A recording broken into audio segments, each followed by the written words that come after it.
Hello et bienvenue dans Elodia's Kitchen. J'espère que vous allez très bien.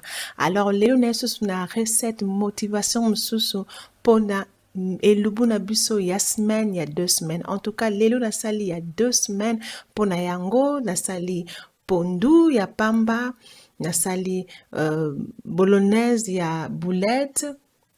Nasali soso ya supu ya makasi na ya pete, nasali mipandi natumbi na four, nasali soso ya jerk, nasalaki mosaka na bitekuteku ya nzombo, nasalaki jollof rice tolosa bulai pe makayabu na sauce ya tomate na pilipili.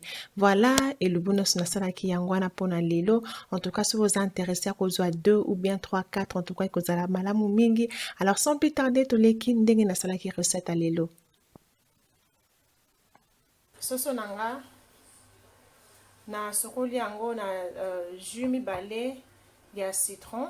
Donc citron na pressé citron mibale dans jus nango na 25 yango na mai, et puis après na sokoli yango na yango, et puis après voilà tant na longoli yango ndaye sikoto kwa saison nango. Bana baliaka soso ya pete, bana baliaka soso ya makasi. Donc on a préféré soso makasi. Alors ce que je fais na awa na kati koto partir de soso makasi, partir de soso pete, na saison nango 2 cubes magie, cube étoile, na sali mibale, et puis après na kati nango na tie basilic ya okauka, na tie muscade, na tie poivre noir, na kati nango pe na tie ail en poudre, na tie pe oignon en poudre. Voilà, donc on a saisonné nango yango. Donc na banda ba kotokisa soso apete, donc na kotokisa ngo mingi te, donc comme yango eumela te na kotosaka muke pona makila ebima na kati ya musuni. Et puis na partie oyoyo na kotokisa ngo yango nde koumela pona tie kotoka, et puis na osangisa ngo ensemble. Donc bon mona ndi na osala ngo.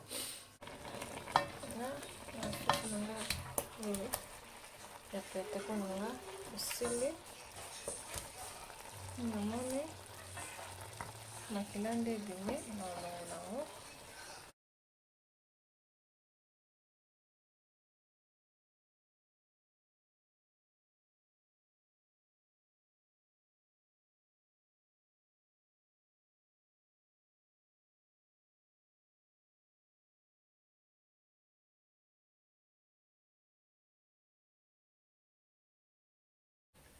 Voilà, na sikoyo na kutia soso ya makasi nati na sikoyo kutoka.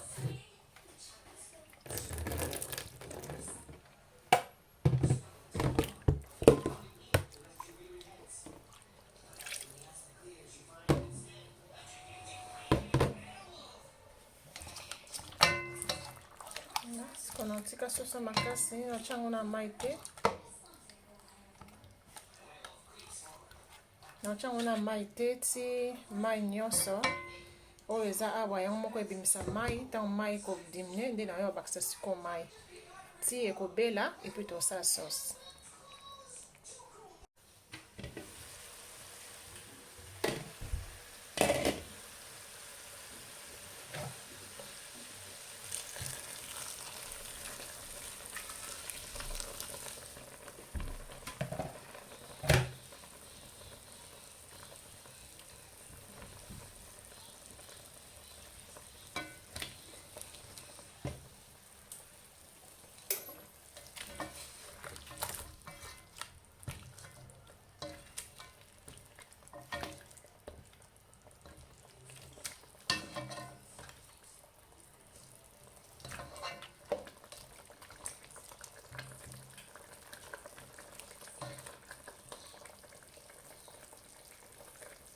Recette nanga pondu na ocha na 4 sachets, 1 2 3 4 sachets pondu na sokoli yango na chango na mai ya moto. So ebi na salaka recette bote otala nde na salaka yango na recette na sala ya pondu.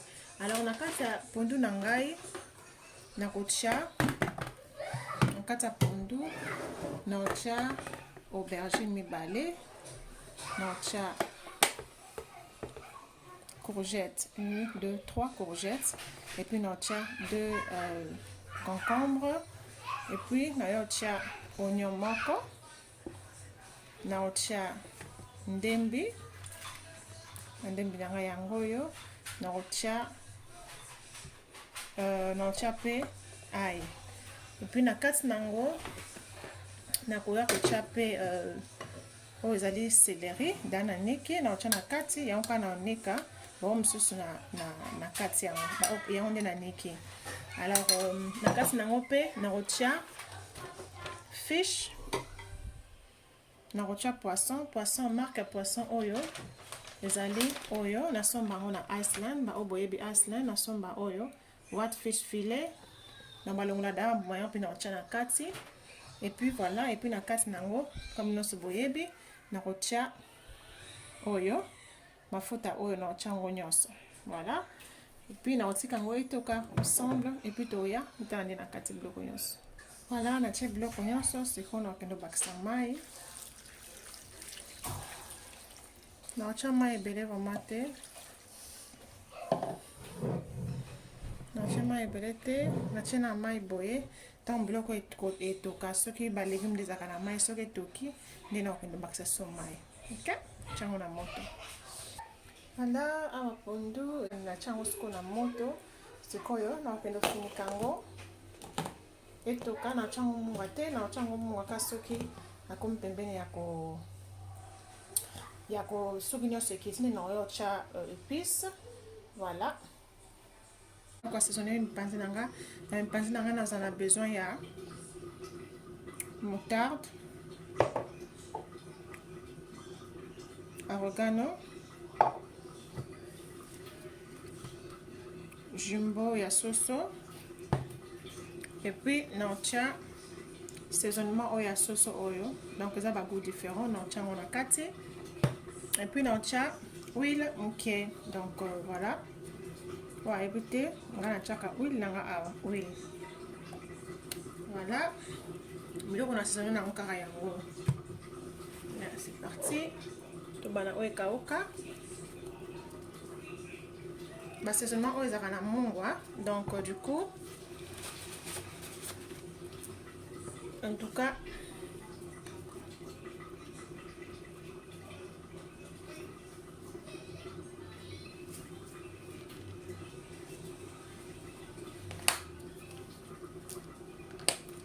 Changalbo.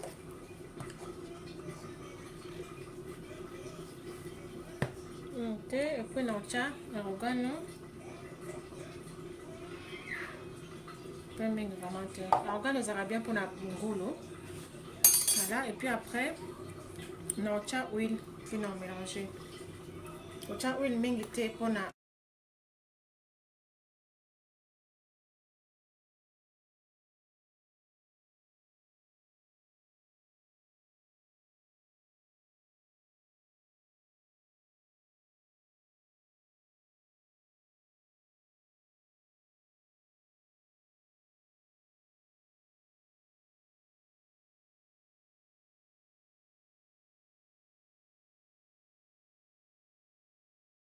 puis après na kati nango nalongola oyo nakende sikoyo kobakisa moutarde naotia lutu moko.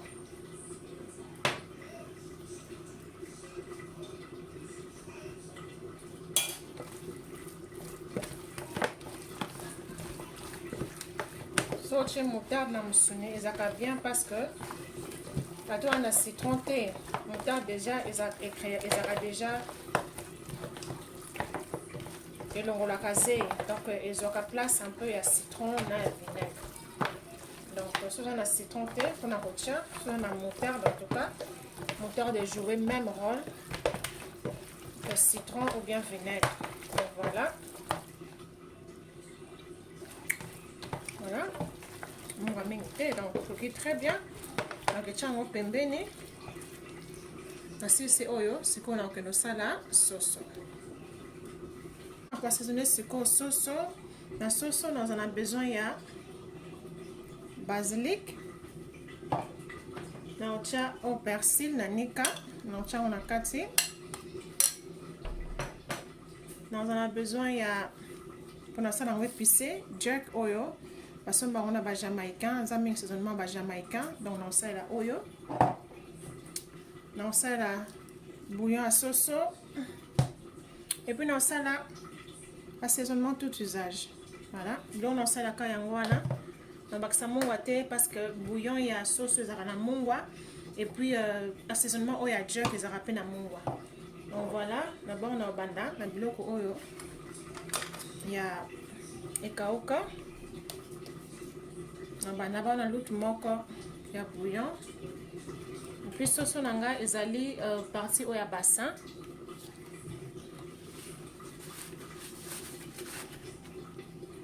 Et puis, on a une cuillère assaisonnement tout usage. On peut faire un mongwa. Là, épicé. Et puis, on a basilic. On a vraiment ébélité. Quantité boée, ça va. Et puis, on a persil. On a l'autre moko. Et puis, na ya sikoyo oyo. Soki okaka pilipili mingi te, en tout cas, évitez ko tia ebele pour ça vraiment épicé. Na tia lutu moko, na tia mibale. Na tia mibale. Na sona mwenye kokite na ko bakisa. Voilà, donc du siko ko balusango, na kati nango na tia pe huile. Huile quantité à 2 cuillères à soupe, 3. Voilà, donc est-ce qu'on reballe ça toujours? Il faut qu'on la tabagan parce que au lingue tenga na zaka allergie na pilipili na maboko. Donc yango la tabagan.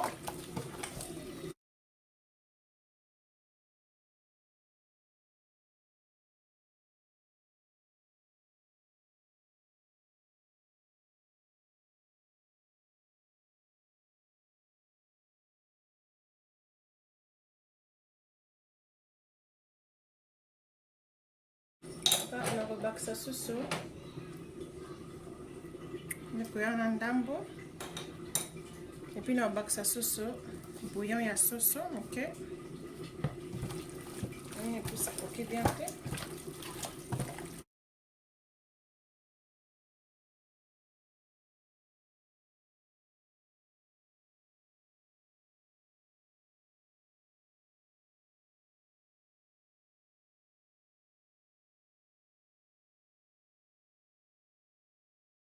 Mon on ça sur huile ok.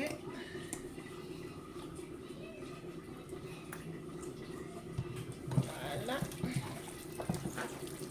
En tout cas, ce lingi biloko ezala vraiment bepise kota tina mokuwa okoti kango journée mobimba. Donc ça on a butu. Et puis otumbi yango na tongo. Donc bien aloba toujours plus otiki bepise na biloko plus ekotaka bepise. Donc voilà, la partie sauce nanga na sali oyo partie oya bassin. Dans ce linga partie haute, donc on ça la partie nyonso. On a sali pe o parce que bana balinga partie haute. Comme nous avons du coup nous avons on andako le yango na sali yango. Donc voilà. Nous tient on a belle. Donc nous finit kango et puis après tu revends ça on a un bloc comme sous. Voilà, à ce qu'on a côté la pondu. Pondo nanga nomoni mai kiti alors na kendo bakisa mai so bomoni mai oyo eza mai ya moto na kendo kochango kosoki kosala ngo bongo te boche mai ya malili so sali mai ya malili ezongi soso nsima na kolamba donc c'est mieux ce qu'on a na kettle il faut avoir toujours na kettle na pembeni et puis ko utiliser kango pour kobakisaka mai donc ezala te ke non ezongi soso nsima soki ozolamba voilà donc tika ngo boye na bakisa ngo te na longoka oyo ya pembeni etoka susu non ya siko kotia végétal végétal na eza assaisonnement kaka ya épice ya moko ya végétal naofinika yango parce que moto puis naobakisa cube moko voilà cube moko nabakisa cube na kati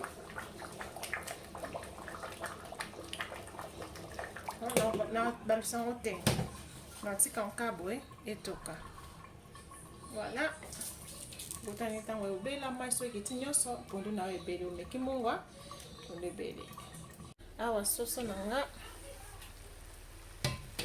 ebeli soso makasi ebeli sikoyo nakende kokitisa yango nakalinga yango et puis après tokosala sauce. Voilà, awa siko na eko nika babiloko na nga oyo. D'abord na banda konika bandembi, matungulu na ndembi, naza matungulu ya pembe ya jaune, naza matungulu ya rouge, naza na ail. En tout cas, nyonso na onika ngo séparé, on onika ngo tournango. Et puis ba tomate na onika ngo pe tournango parce que na recette ya lelo na baki na osala biloko na osala soso ya supu. Donc soso ya supu na osala na sabi teku na ochape tomate et puis na osala jollof rice ou bien losa boulay. Donc nous avons besoin de ba tomate. Donc voilà. Na nyonso na avons besoin ba tomate oignon son mais ça combien? Mais vraiment 1 2 3 4 5 2 4 6 8 10 18 tomates ya mbuma. Et puis awa oyo on a na kati ya makayabu pe na ocha pe tomate na sa makayabu pilipili na kati na una zana ba piment oyo ba poivron ya marque oyo ba poivron marque oyo yango na zana ngo oyo na zana ngo mibale na zana ngo misato pardon na zana ngo misato 1 2 et puis 3 et puis na zana ba poivron oyo mibale za esokoma et puis na rocha piment pe na kati nango. Donc on a nika ngo séparé, on peut na nika ngo séparé et puis on peut na nika ngo séparé comme le sel lango ba recette misato. Donc voilà, 4 recettes dans sel la oignon sauve. Voilà. Donc est-ce qu'on nika chaque eloko. Voilà, depuis na ngai na niki yango awa naza oya nosala losa boulay et puis na chandam na makaya boza na pilipili ba poivron rouge eza awawa na piment et puis awawa eza depuis oya vert ndembi matungulu na ail yango nde na niki awa so bomona niki yango makasi vraiment te enikami te ya ndenge ya potopoto non mona kuna ba nini mosusu ezali. Et puis awa tomate ya on a niki nyonso eza awa. Alors eloko na osala na longola ka partie ndambo on a otana bitekuteku mais na okende kotokisa siko nyonso awa na otokisa ngo pona ekita mai po e faciliter ngai na chaka na biloko be na che huile puis na che sauce. Donc voilà eloko na osala yango wana à part matungulu na osala ngo te na osala ngo kana tomate. La tomate d'abord on sala parce que on sala na kata soso et puis na makayabu na OP donc on sala ngo à part na ko tokisa ngo à part pour moi nyonso kita OP na tokisa ngo à part pour moi nyonso kita. Voilà.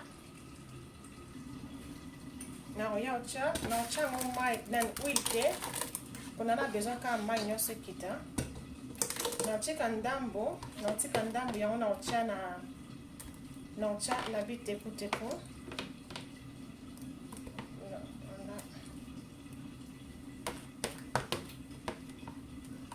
voilà na tiki quantité oyo yango na ocha na kata bitekuteku ya piment yango na che awa pe toka mai nyonso e réduire et puis après to bana sport sa sauce ya soso na kocha na biloko mosusu ba makaya boto. Voilà. Voilà, recette nanga on a osala sikoyo tango na komi era osala bitekuteku awa naza na bitekuteku nasali 2 sachets ya bitekuteku nasali 2 sachets na kati nango bitekuteku 2 sachets na kati nango na otia mungusu na otia poivron vert moko et puis na otia na osala yango na musaka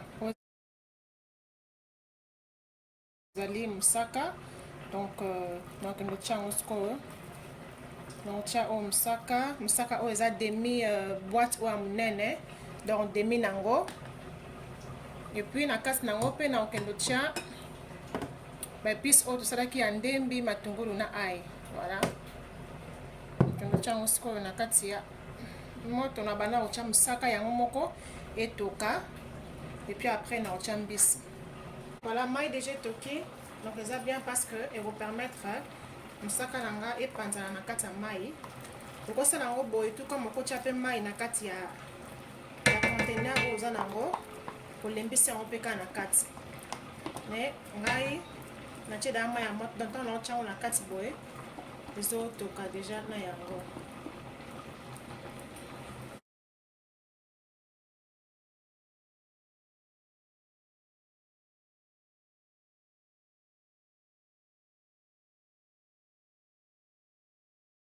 osala tu opanza yango bien que ata ntango etoka nango epanzana mais na préféra napanza yango kaka avant natika yango etoka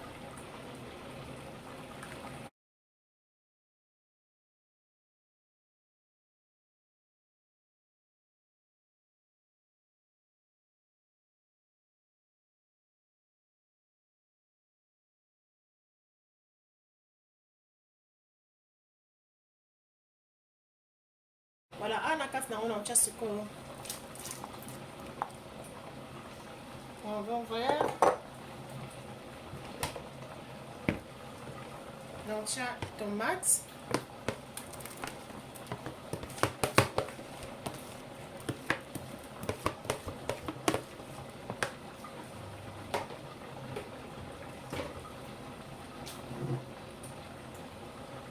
et puis na otia ndembi na matungulu na ai naotia moko naotia 2 cuillères voilà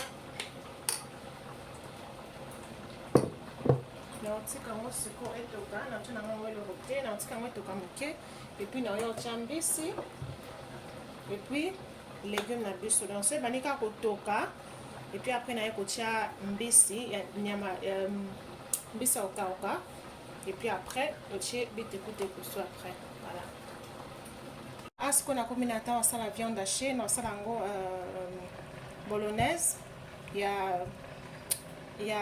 boulette voilà abawa nazali nasali 2 paquets ya oyo eza beurre viande ya beurre na ya ngulu donc eza viande hachée et puis après na kati nango natie persil kakauka natie muscade et puis natie moko ya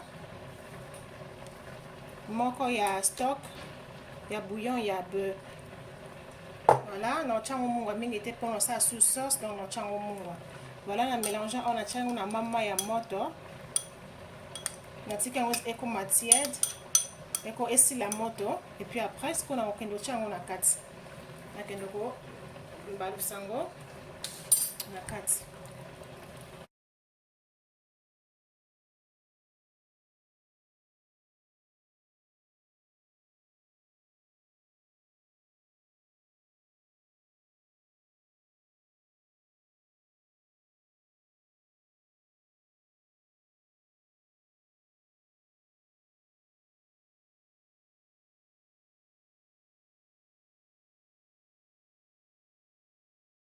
tika yango boye et puis naosala yango ba boule mpona ba boulette voilà naotika yango boye mpona yosa yango babole. Voilà, awa sikoyo namoni mosaka nango etoki nakende sikoyo kotia mbisa okauka.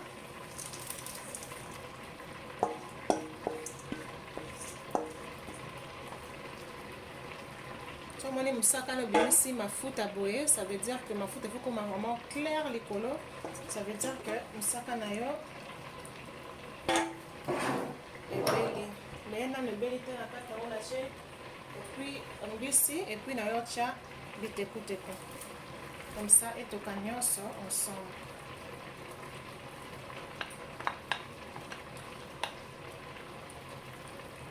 otika yango boye etoka.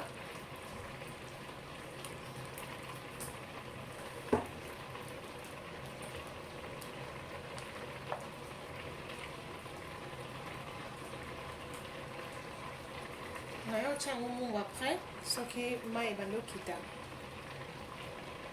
epuis nayotia pilipili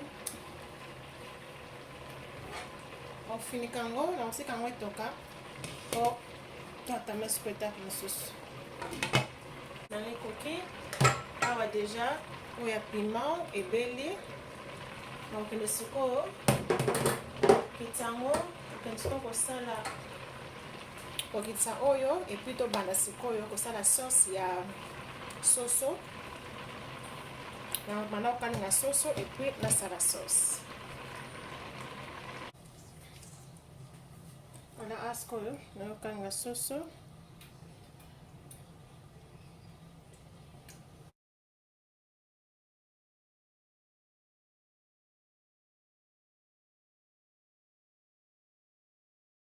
voilà.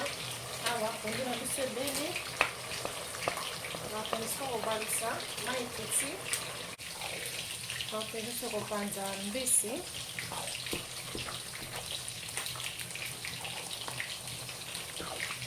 mpona esangana na kati ya biloko.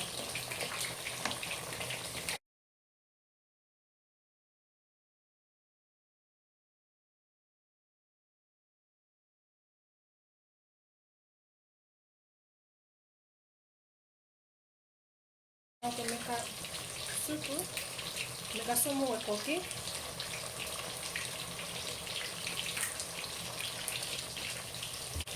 nabakisa cuillère moko ya végétal wana végétal mpe eko utilize mungwa ya cube magi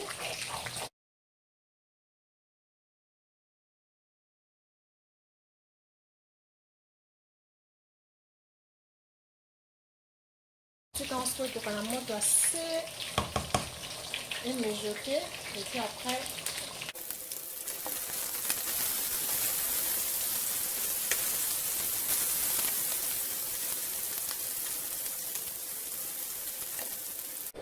voilà soso na nga na sisi okalinga. Voilà siko awa naoya kosala sauce na ngai nakosala yango na mafuta oyo nakalingelaki soso te. mafuta nakalingelaki soso nakosalela yango na losa bulai parce que ntango natokisi soso na ngai mafuta eza ebele donc nakosalela kaka mafuta comme daa mpe natokisaki banini batomate donc eza problème te. naoya siko kotia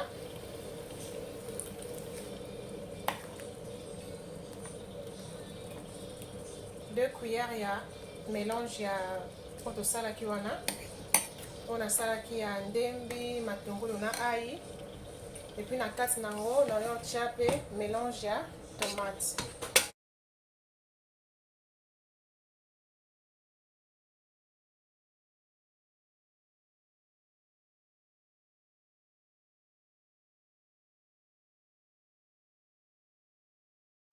Parce que nalingi kozala vraiment rouge mingi te nalingaka mpe vraiment te mpona tiaka tomate purée te na sauce na nga nini.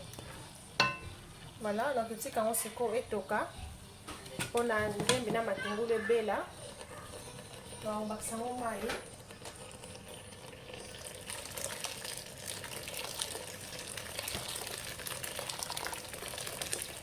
donc tika yango sikoyo boye vraiment soupe oyo yango na yo sala ntango na osisa ntango oyo toka ebela na yo tia sikoyo soso na kati ka na même sauce oyo. Okay. Voilà, asikoyo na kotala bitekuteku nanga bitekuteku na mosaka en tout cas depuis natikaki yango naobalisa yango kasi sikoyo. Voilà, namoni ekomi na suka bitekuteku ebeli nakokende sikoyo kotia mongwa assaisonnement.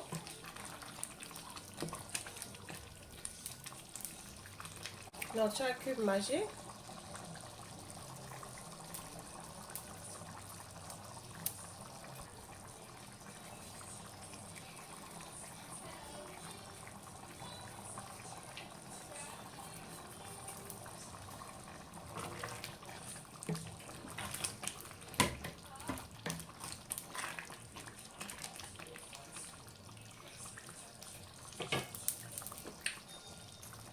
Et puis naotia cuillère moko ya végétal.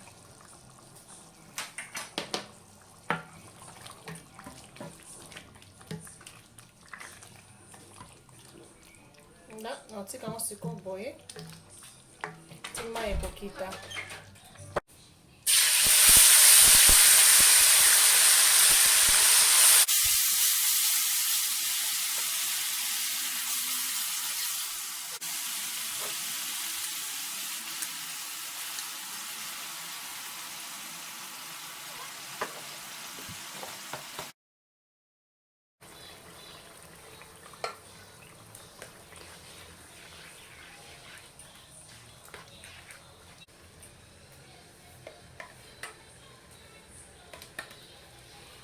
Naosala yango nyonso mpona osala nakabola mosusu ya nakabola ya loso ya boulai epuis na ya makayabu. Donc yango naosala yango déjà ensemble boye.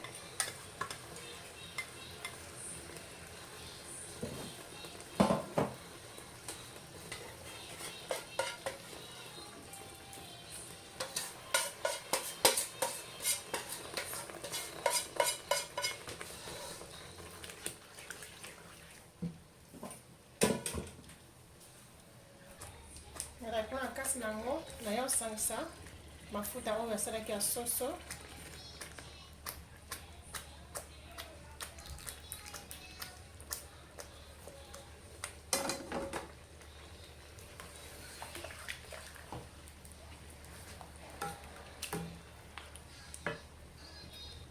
Nabakisa huile.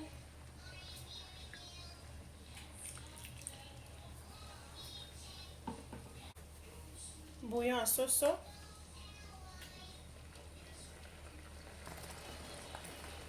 Naotia poivre noir.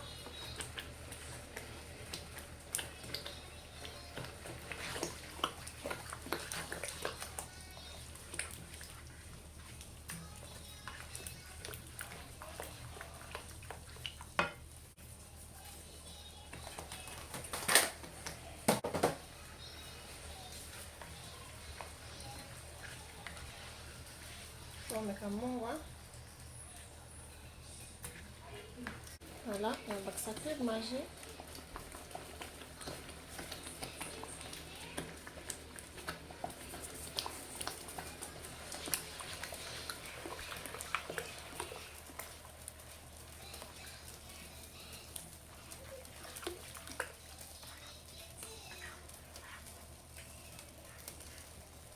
Naotika yango sikoyo boye etoka. Epuis naoya kokabola oyo naotia na loso na oyo nakoya kotia na makayabu. Voilà, a sauce nanga ebeli. Sikoyo nakokende kotia soso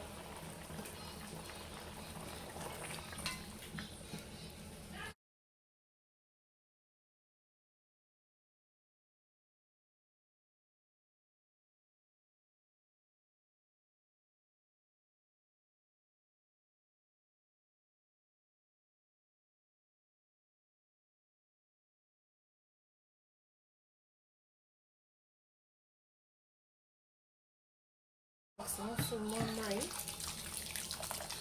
puis naotika yango sikoyo etoka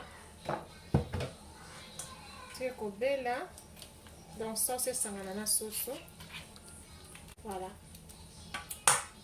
otika yango sikoyo etoka. Voilà, awa ndunda ebeli na mosaka ebeli nakende okitisa yango parce que awa mpe sauce ebeli sikoyo nakende okabola oyo naotya na makayabu na oyo naotya na nini na loso ya bulai. Awa soso na biso ezotoka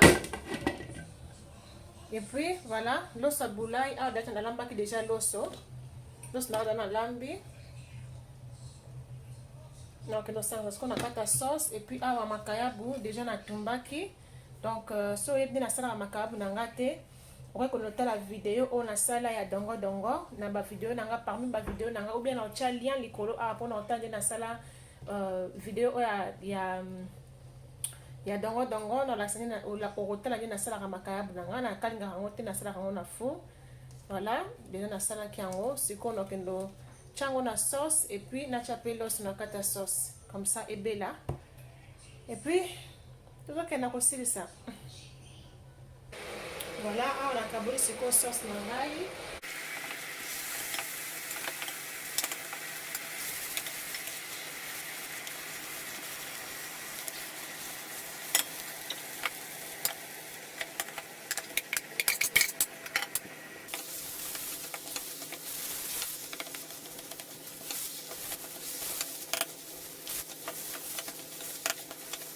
Voilà, nasiso balisa loso na nga me nameki yango mungu ekoki te. Alors nabakisi cuillère moko ya chicken bouillon ya soso. Eloko na osala naotya yango mai ya moto ebele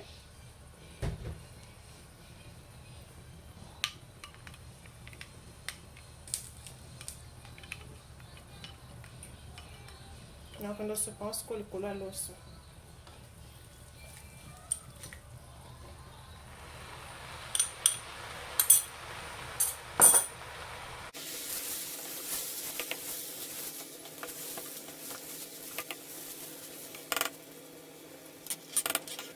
Na omeka so mungu ekoki.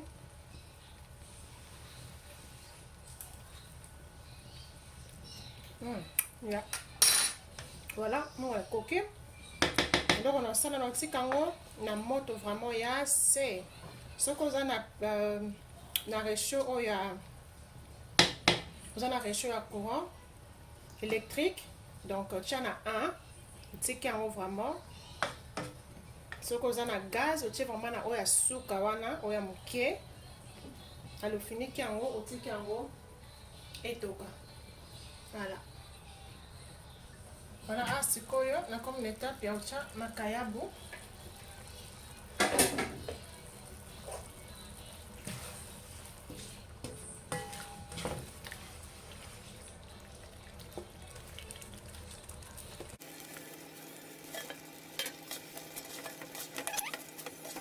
Etoka nango na moto ya se poka sauce esangana na makayabu. Makayabu déjà ebeli, sauce déjà ebeli. Donc vous en avez besoin que etoka susu makasi. Toka na moto ya se. On sait kango vraiment esangana très bien. Sauce ekota na kati ya makayabu.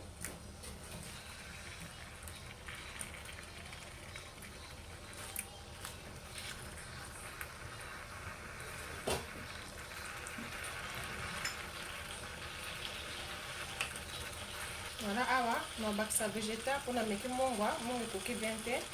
Nabakisa cuillère oyo mpona végétal.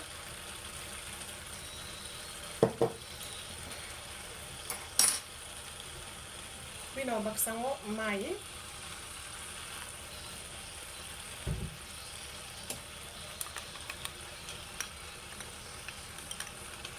Oso tie mongwa ou bien cube likolo nango omona mosusu ekosangana malamu te. Donc Ata sosa na cube, c'est mieux.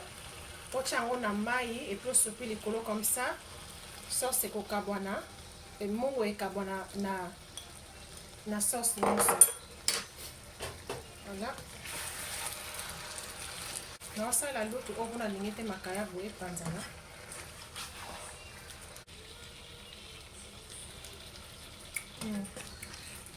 Yeah. Kona ntika ngo etoka na una moto ase ti ekobela ekosangana nyonso. Voilà. Awa sauce nanga mai ekitse donc komi pembeni ya kobela à quelques minutes. Voilà. On a des mafuta mengi te, tomate pe mengi te. Nakesiko komeka.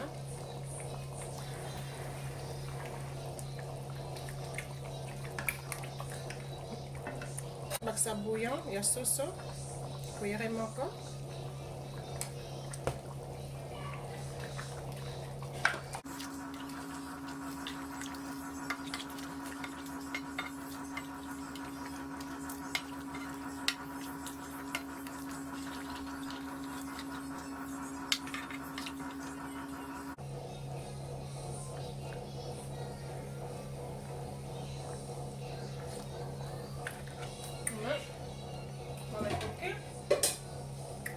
Finikana na chango na moto ase. Voilà, sur la boulaye et bien.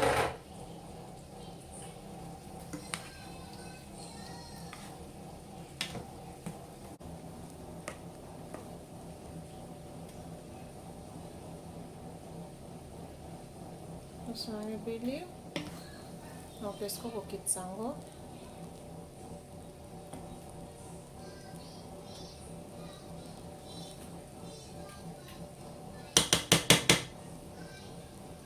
Et puis après makaya bunanga ebeli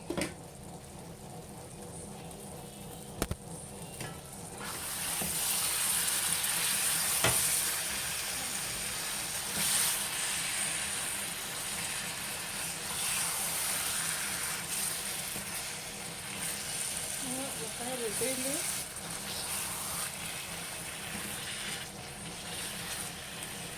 donc esiko biloko makayabu na loso. Voilà, soso nanga ebeli naotika yango supu boye pour faire à mesure evanda ekokangama soso ekangama. Voilà, nakotia yango na misusu mpona continuer sikoyo étape ya kotumba mipanzi na soso. Sikoyo tokomi na étape ya kotumba mipanzi awa premier tour na otumba, je crois esala ngai 2 tours, donc au tour asuka donc naosala na tour oyo ya liboso et puis naosala tour asuka so natia yango na grillade na oyo eparti ya likolo na ya four et puis après sikoyo toyosala soso totia yango na se na four. Voilà, sikoyo nakende otia soso na plateau mpona kotia yango na four.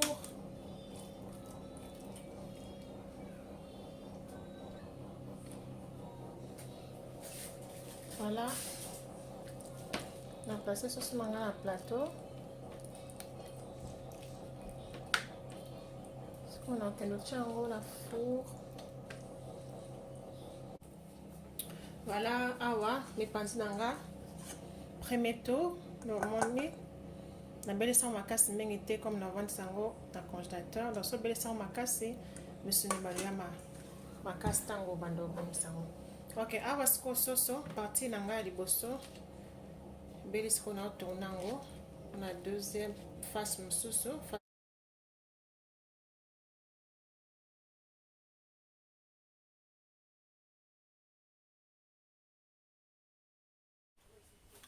Voilà, sauce nanga ebeli.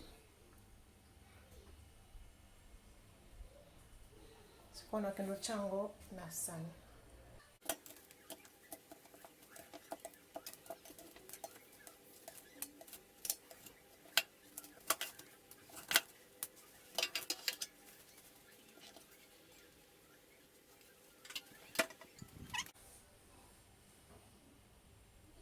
nyonso ebeli mipanzi natika pe na tour moko et puis après sikoyo nakende osala boulette na ngai na sauce. Voilà, deuxième tour na nga ya mipanzi ebeli encore nakende otia yango na sani puisqu'on a ça ba boulette.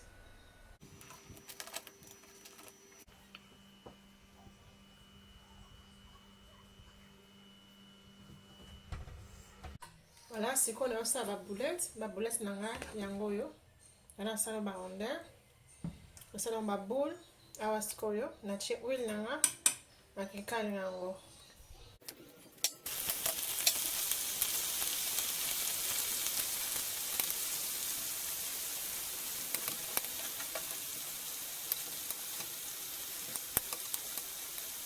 Voilà, on a tout en ça.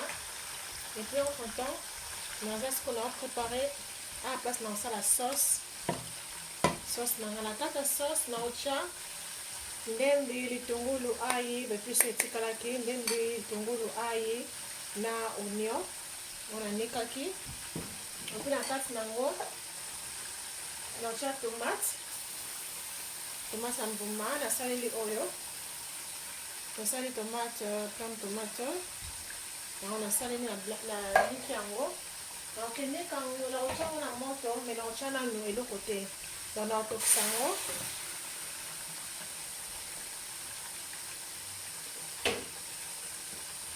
awa on a comme bien fait on a problème fait et puis après on fait ça et tout ça.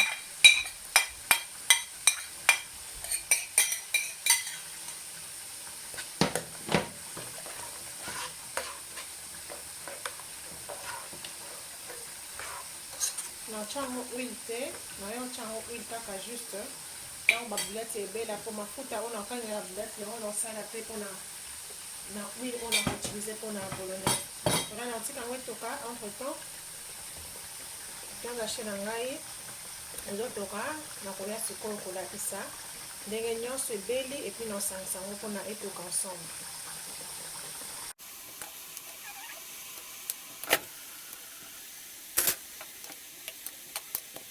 On just cook oil.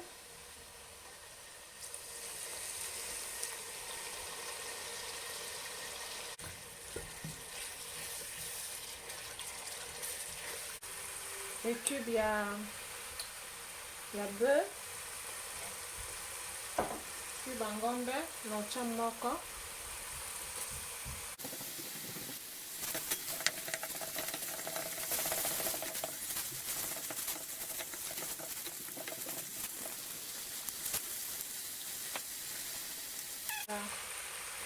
Assaisonnement végétal.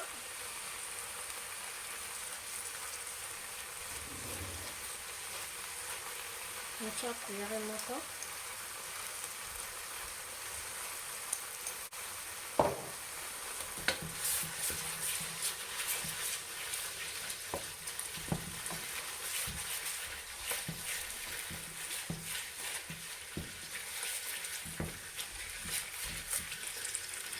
Voilà, notre chat va vous mettre.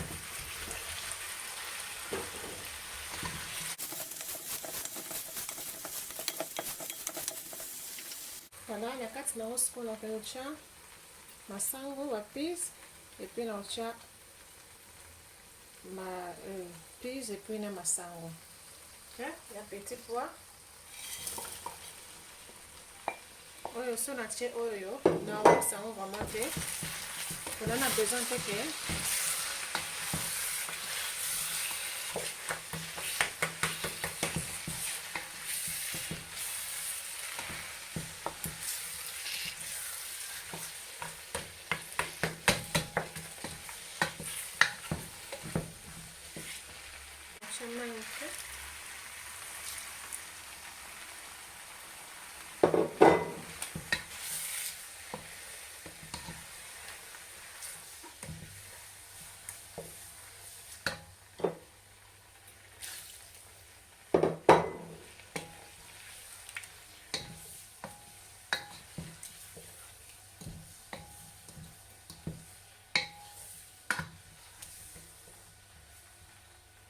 Voilà, donc tika yango boye etoka.